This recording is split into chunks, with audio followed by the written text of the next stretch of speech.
My name is Jade Zuberi, also known as Soul in the street dance community / culture, and I rep 313 and reside in Detroit, Michigan. What's up? My name is Jojo Diggs. I'm from Virginia, also known as the DMV. For me, it wasn't like, I've been dancing since I was like 5 years old, like I was in classes at 5 and stuff like that. My family is really heavily integrated into music and dancing. My mother, she was in ballet, and she almost got like a full ride and everything if she didn't get vertical at a certain age, so that kind of like took her out of the equation. My father traveled the world for a while before I even came into this world. He had like his own band and stuff, and he would play on the drums. So kind of growing up around that afterwards, for me it was just kind of just second nature, I guess. Hearing certain sounds, and then those sounds made me move. I just did it because I just loved music. So the music made me react to it, and visually, which was dance.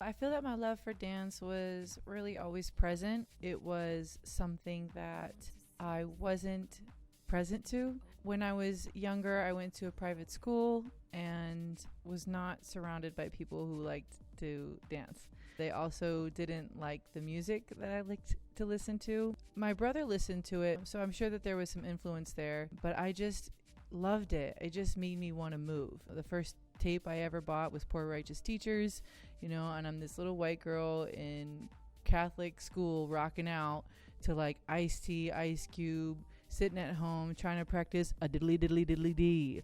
I just remember trying to make mixtapes off of like rewinding, and I would try to make it sound like DJ mixes from rewinding the tape deck. My love for things musically, hip hop and dance and all of that was really always around, but because I was embarrassed of it, really wasn't showing that to anybody. It was kind of a secret thing. A funny story I often say is I found this part on my floor in my bedroom that didn't squeak, and so I would secretly dance there. When I was 22, I got approached by a girl randomly at a bar who said like, hey, you should consider teaching ballroom dance. And I was like, that sounds crazy. Why? And she said, you're obviously full of life, you're attractive, you're very social, you have rhythm, and we really need teachers right now. But I was like, okay, that doesn't sound like a terrible thing to do. So I went and tried it out. Just literally like the first day that I was there, I knew that was the empty space that I had been feeling my whole life. Just fell in love, was so excited to do something that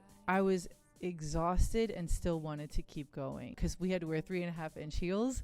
So I just remember like walking up that driveway the first night like, oh my gosh, but got home, got into my room, and then kept practicing, and it was just something that I had a lot of zest for.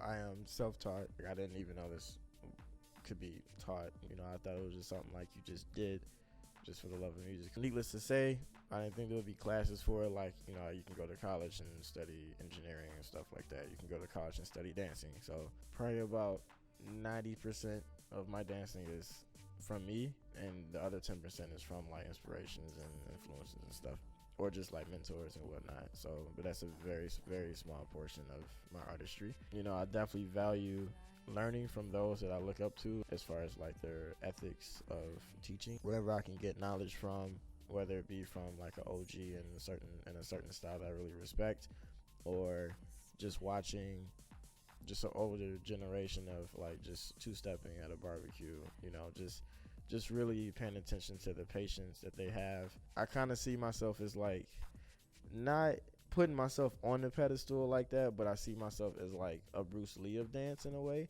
because people who really know the story of him They know that, you know, he didn't just study Wing Chun, he studied various styles of martial arts. And to him, it was like he grabbed from every source and then made it his own in a way. So he put his own flavor onto it, you know, and he took from everywhere. So that's definitely my philosophy of how I evolve myself and how I progress my own dance.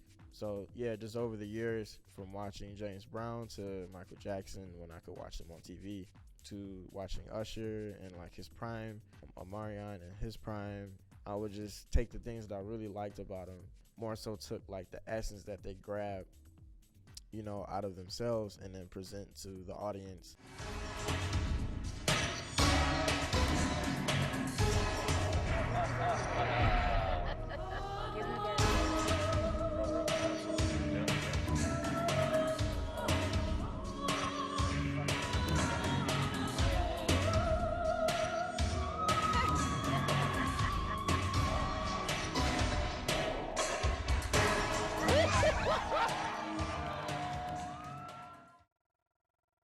My dancing was pretty underground, undercover. I know that the first move I ever learned was from my older brother, Eric. He taught me the kid and play because I was crazy about the movie House Party. I watched that movie a lot. And we made like a little routine because we were going to actually have a house party. My parents were going out of town. He was throwing a house party. So we wanted to surprise people with a routine. So we put the kid and play in it. I think that was like right before 7th grade. I also learned the Roger Rabbit and the Running Man. And those 3 moves, man, I held on to them for a long time. In terms of like my freestyle, I don't think it was like possible to be self-taught because I was around so many people. So of course I had visual influences, things that I didn't even know that I was picking up. For house, it was definitely not something I learned in terms of like someone teaching me, but I know that it was something that I was influenced by. I definitely feel like the music made me move, and I began to categorize certain movements and had repetitions, but all pretty unconsciously. Chaz, the funky Asiatic, he brought me into a lot of things. So he taught me a bit about waving, a bit about locking, a bit about popping. I didn't even know you could learn a house move. I just thought that it was like everybody's different movement. In terms of excelling my skills now, I think it's more psychological for me. Learning the music more, being a better person has influenced my dance a lot. Trusting my ideas, being patient, things that I learned from people like Jade and my close friends who I keep close to me. And I like to take classes. So again, I think it's all influence, but I think at this point in the game, it's just more of a spiritual, psychological process, and that is reflected in my dancing. So you'll see where I'm at emotionally by the way I move.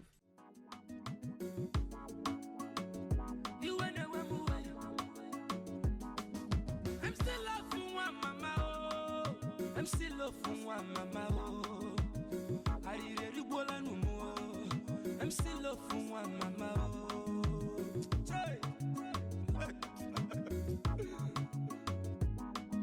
I'm still love from one mama.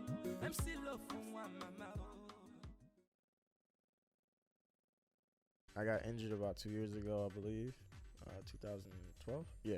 And I was on the show, So You Think You Could Dance, season 10. I was in the process of doing a contemporary piece by Sanitaya that I absolutely love her work. It pretty much took me out the game. It was just the simplest move. Like, I rolled back, got up, did a spin, and then like the rest of my body turned, one of my knees didn't. And the funny thing is, we rehearsed it at least 3 times before the 3rd time happened. So after that, I was like, yeah, I'm done. And it was a prior injury already to me dancing on New Year's, I believe, or right after New Year's or something like that at another party in Columbus, Ohio. The floor was pretty sticky, which I absolutely hate. I love being smooth, like just the effect of being smooth. I was really, really trying to stay as light as I could on my feet so I could keep that feeling. But I was doing hip hop at the time. My foot ended up like not following the rest of my body. So the rest of the night was really painful. However, the music was still really great. So of course, like most dancers, we don't listen to our bodies. So I was like, nah, forget it. I'm gonna still dance. I'm just gonna dance on one leg. So that's what I did for the rest of the night. I just hopped on one leg, To some people, it was still like really inspirational because, you know, I was just like trying to make it work how I could. I didn't get it checked out after that, just thinking it would heal itself naturally, which I definitely think it did, but not to its fullest potential. That definitely was kind of like some scar tissue, I believe, and pretty much on So You Think, that was like the final straw. After that, I had to get surgery, which is very hard for any dancer to hear regarding their body, because that ultimately means you have to stop dancing for a period of time. So for me, I was out for about 4 months, almost 5. And I think like the 5th month was kind of me just trying to fill everything out again. I was on crutches and I was just dancing in chairs and, you know, trying to just make anything happen the way I could. That was definitely hard physically, but mentally it was very motivating for me because I'm like, okay, well, you know what? Even though I'm down for the count right now, I know for sure when I come back, I'll be even stronger because I got this surgery. So that means my knee's going to be 10 times stronger than it was before. So I'll be able to do a lot more than I was beforehand. So for me, that was definitely the hardest thing I've had to cope with, just as a person. But afterwards, it was very rewarding. When I first came to LA, I just came to dance. I really had no idea that I would be able to have it as a career.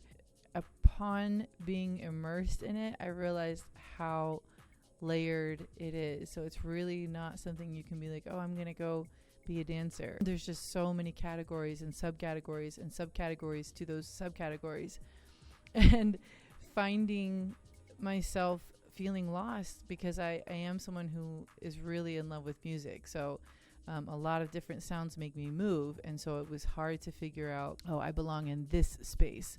You know, I think sometimes people are blessed with that way of them where there's just this one thing that makes them excited. But I was excited about so much stuff that it was a bit difficult for me to figure out exactly where I belonged. I do feel that Digs Deeper was something that changed my life. Just like we have an entire body, you know, the hand serves a different function than the foot and so on. So I was really trying at some point to be the whole body. That wasn't really working. So I feel like now I've figured out what part of the body I am and what purpose I can serve and how I can contribute. And I actually will say that clarity came from just realizing that this is who I am.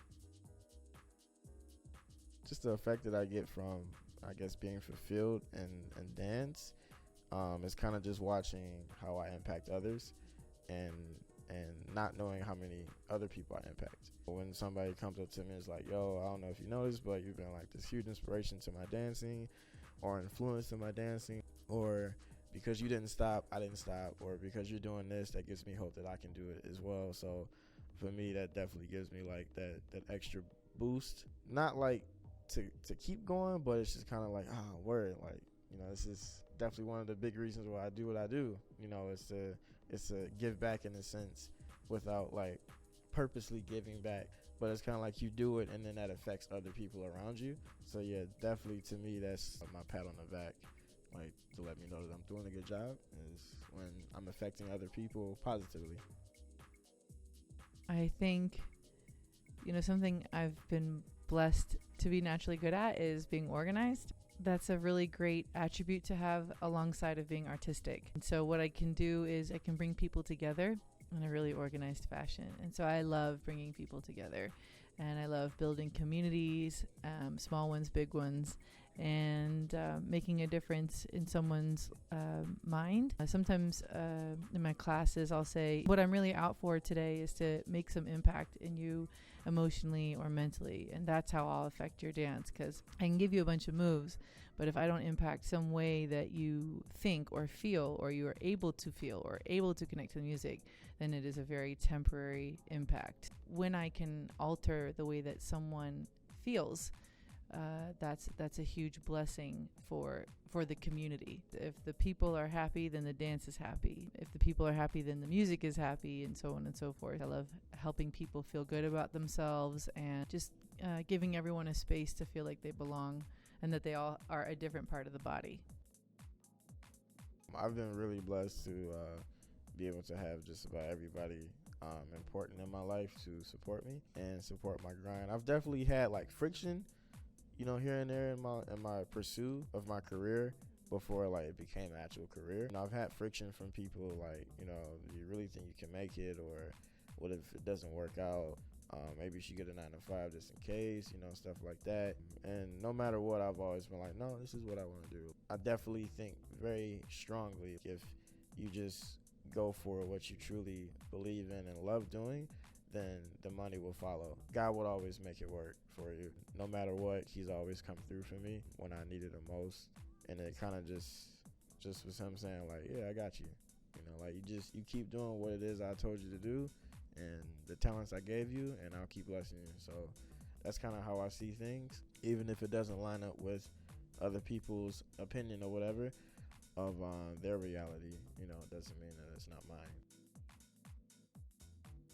Starting to dance at 22, of course my family's going to be like, what are you thinking? You can't start a career for dance at 22. People who have a dance career, first of all, their career starts at 17 because their training starts at 7. So I definitely had a lot of cautionary feedback. And then as well, of course, moving at 27, then moving to LA at 29, quote unquote competing with dancers who are a decade younger than me, and just getting like a lot of cautionary feedback from agents, friends, family, all because they love me and they want me to be okay. But at that point, I literally just didn't know how to stop. And I say like I just kept going, but I don't know that it was necessarily determination, like, oh, I'm gonna make it one day, because I never really thought I was gonna make it. I just loved dancing and I just wanted to keep dancing.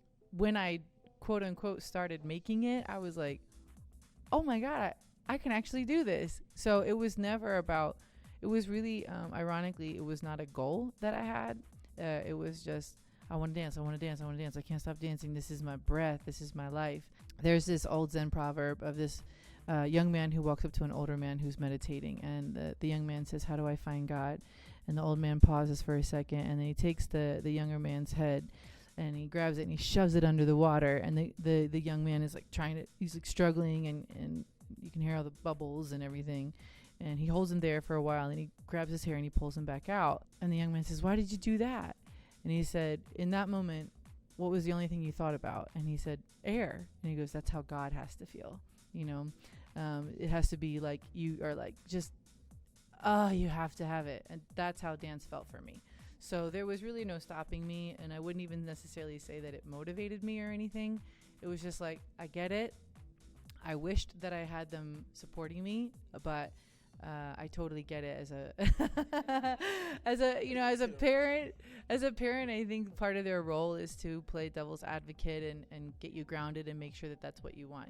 It's sometimes their role too. So I don't know that I never had negative feedback other than some people in LA telling me I was too old. I don't think it held me back nor motivated me, because I was just like crazy about dancing. So yeah, dance was my air.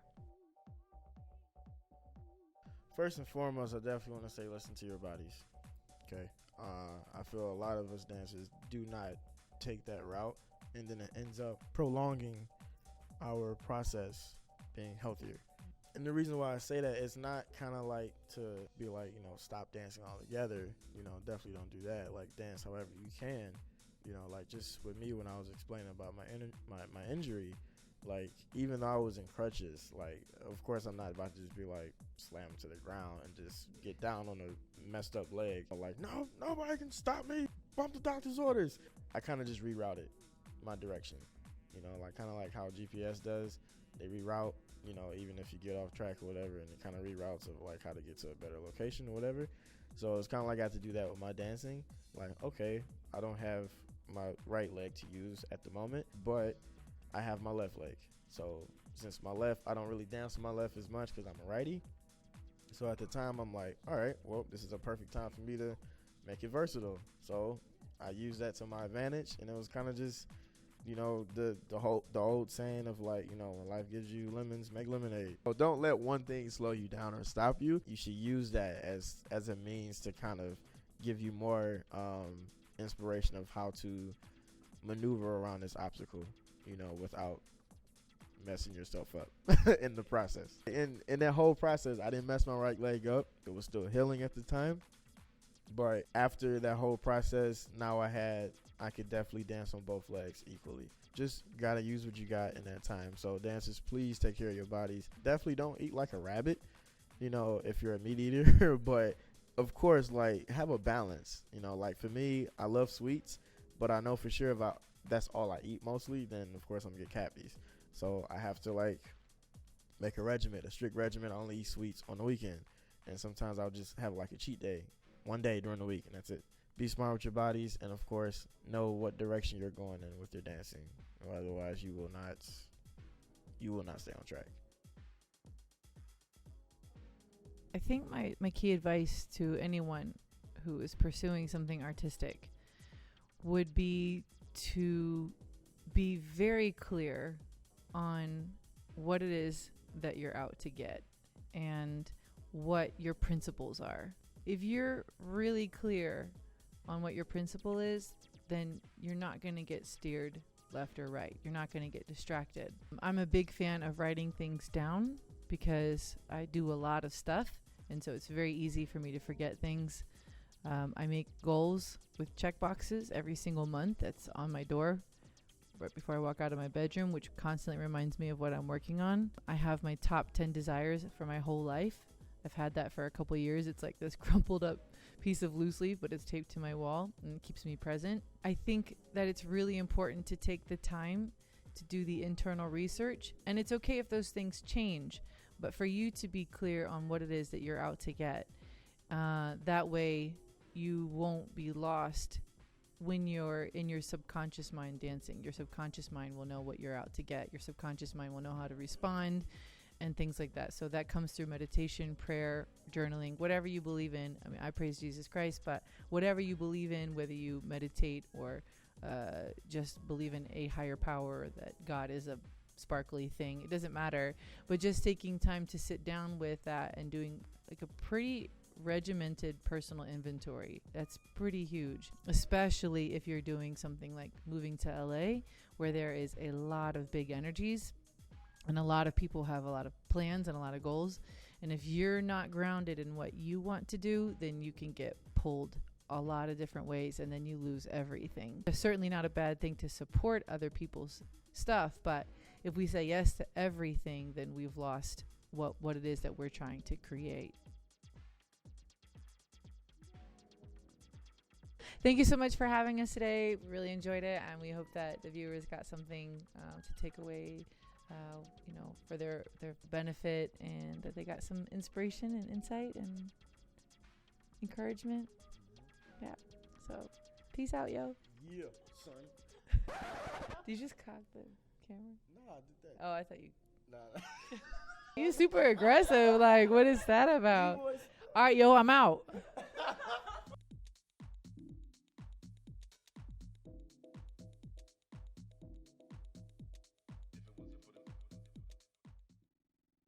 And I like to take classes. So again, I think it's all influence, but I think at this point in the game, I'll be like, it's the goats. When did that start going down? Kids at home like this. Drops mic.